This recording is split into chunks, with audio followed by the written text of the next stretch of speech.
Hey guys and gals, this is Morgan Lynn, and I'm just sitting here pondering a little bit today, and I thought I would record it out and share it and see what you thought if you wanted to bounce back some ideas.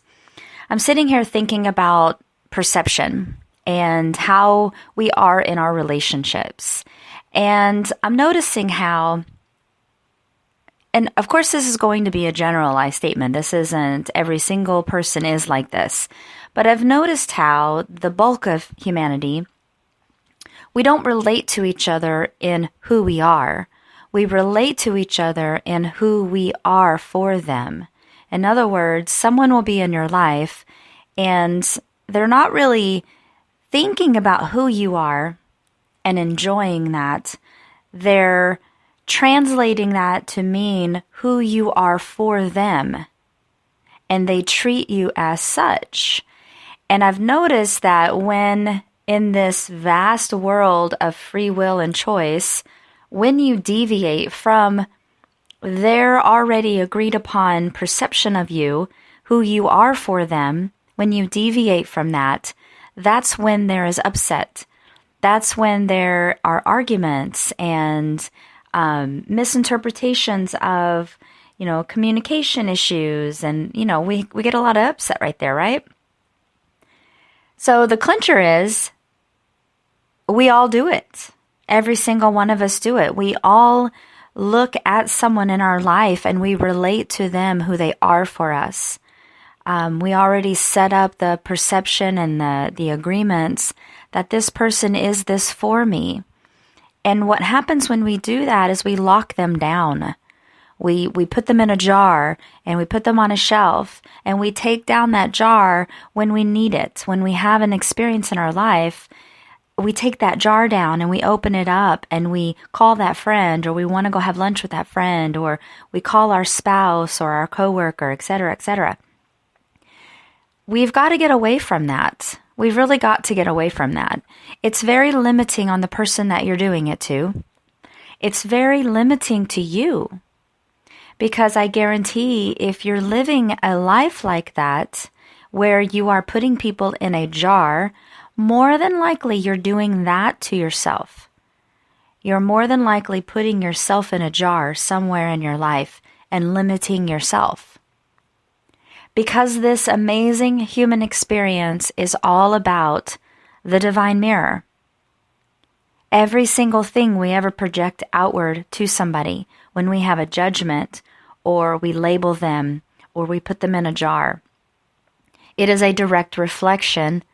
We are doing that to ourselves somewhere. We are limiting ourselves. We are labeling ourselves. We are putting ourselves in a jar. It may not be incredibly obvious. Typically, it's not. So you have to dig a little bit. So you have to kind of sit back and ponder that a little bit and ask yourself, where am I doing that? Where am I limiting myself? If I'm looking at my friend and I'm saying, oh my God, she's amazing at what she does, at this thing that she does, I can never do that. I just put that friend in a jar and made her the representation of the thing that I think I can't do.